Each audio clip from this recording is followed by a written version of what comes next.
Hi, this video will explore Manhattanville's history as an educational institution. This is the first part of a two-part series. Manhattanville's story begins over 180 years ago.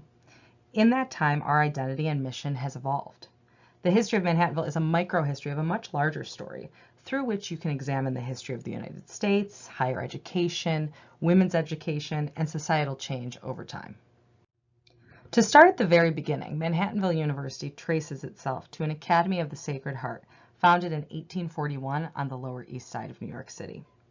The Academy was founded and led by the Religious of the Sacred Heart, or the RSCJs for short, a Catholic religious order of nuns whose mission was to educate girls in an era when females were not educated to the same extent. The curriculum had a liberal arts focus, with classes in philosophy, religion, history, literature, and modern language. In 1847, the Academy moved to Manhattanville, a farming village in the northern end of Manhattan Island. The deed notes the property was 8 miles north of New York City. As this 1840 map of Manhattan shows, New York City was still south of Union Square. Between the city and the village of Manhattanville laid 8 miles of towns, farmland, and private estates. The Academy was a boarding school with approximately 300 students. Given the social realities of the 19th century and the cost of private education, Sacred Heart Academies educated girls predominantly from the upper classes. This is made clear in an early advertisement of the school, which states the education of young ladies of the higher class being the special object of this institution. Difference of religion is no obstacle to the admission of young ladies, provided they be willing to conform to the general regulations of the school. The Religious of the Sacred Heart also ran a free school on the same property to 300 neighborhood children. From the very beginning, the Manhattanville student body was made up of students from all over the world, in particular Central and South America. On the right are some examples from the Home Address Registry during the 1880s. This includes students from Brazil, Cuba, Honduras, Mexico, Nicaragua, Panama, and Venezuela. In August 1888, a workman left an oil lamp burning in the tower of the main building, and the Academy burned to the ground. Thankfully, no one was injured. The press coverage from the time offers us a unique glimpse into the reputation of the school in New York City.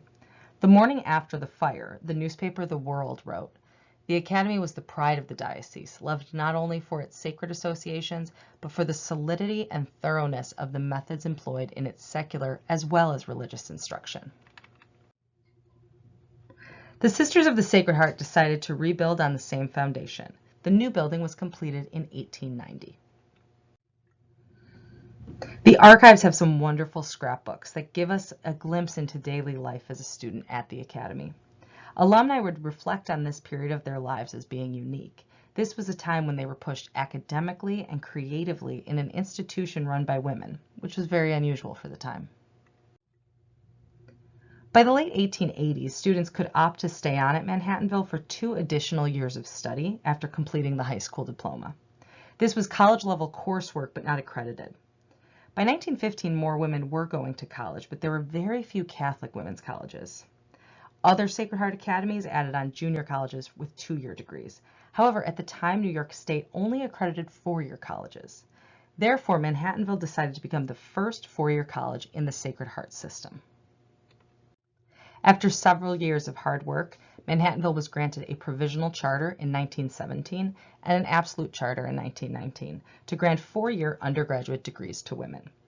This image shows our very first commencement, the class of 1918, Claire Smith and Madeline Brassel. The college started out small. The first few years there were fewer than 100 students. By the 1930s, the college had about 400 students. In 1935, Manhattanville was accredited by the Association of American Universities, an honor shared by just 12% of colleges at the time. In 1937, trustees approved changing the name officially from the College of the Sacred Heart to Manhattanville College of the Sacred Heart, formally taking on the name that the school had long been known by. As the college transformed, so did the area around them. During the late 1800s and early 1900s, New York City was the entry point for millions of immigrants from around the world. The city now covered all of Manhattan. The village of Manhattanville had become a racially and ethnically diverse neighborhood on the Upper West Side bordering Harlem. Also moving to New York were Black Americans from the South. This was part of the Great Migration, when 6 million Black Americans moved out of the South. They were leaving behind Jim Crow segregation laws and the constant threat of racially motivated violence. They believed there would be less racism and more opportunity in other areas of the country. However, upon their arrival in these areas, they were met with continued discrimination and de facto segregated neighborhoods. Due to de facto segregation, by 1930, Harlem was a predominantly Black neighborhood.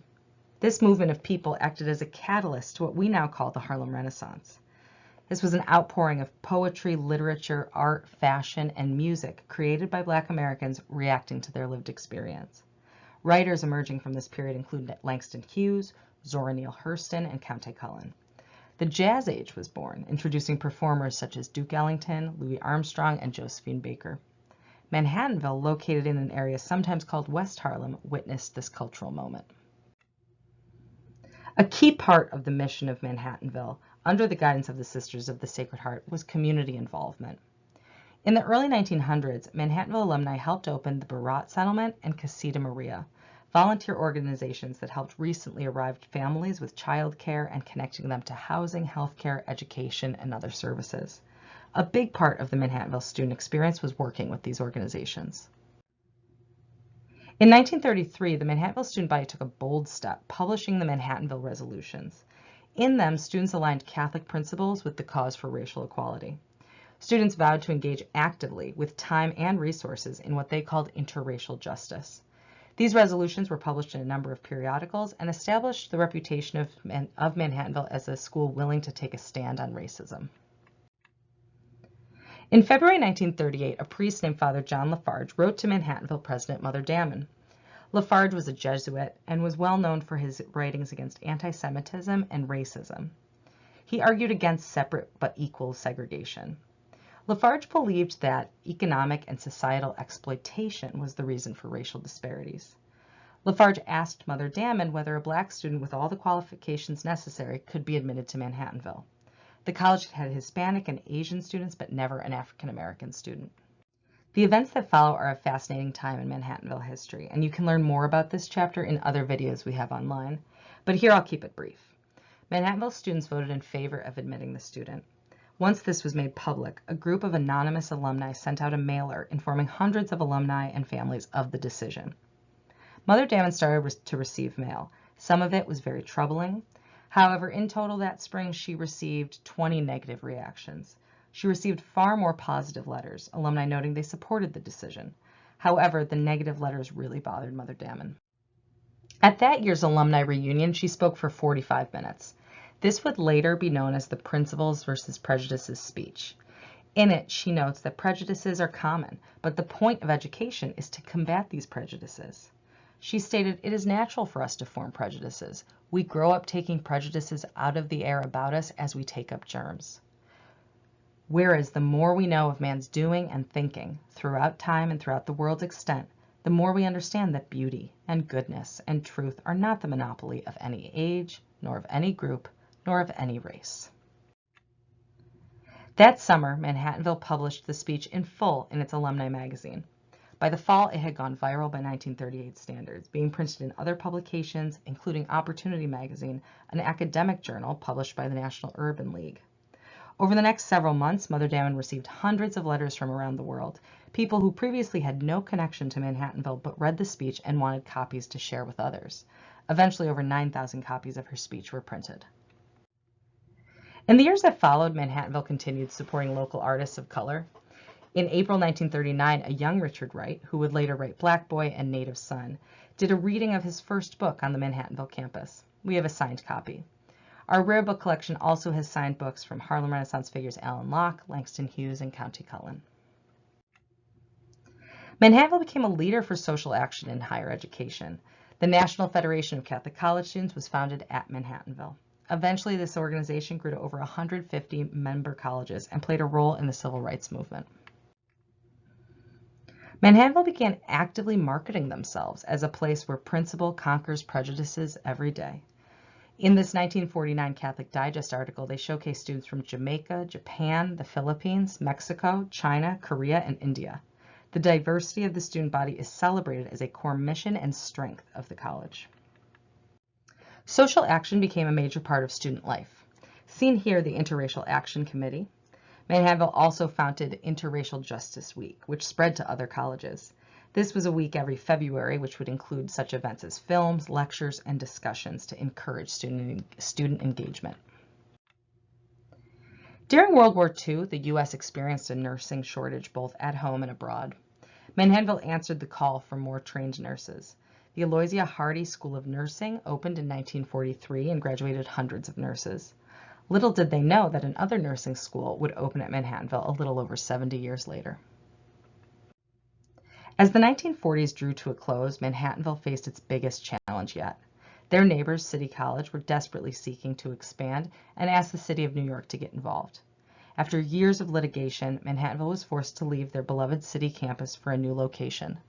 Join me for part 2 of our institutional history, which will pick up in Purchase, New York.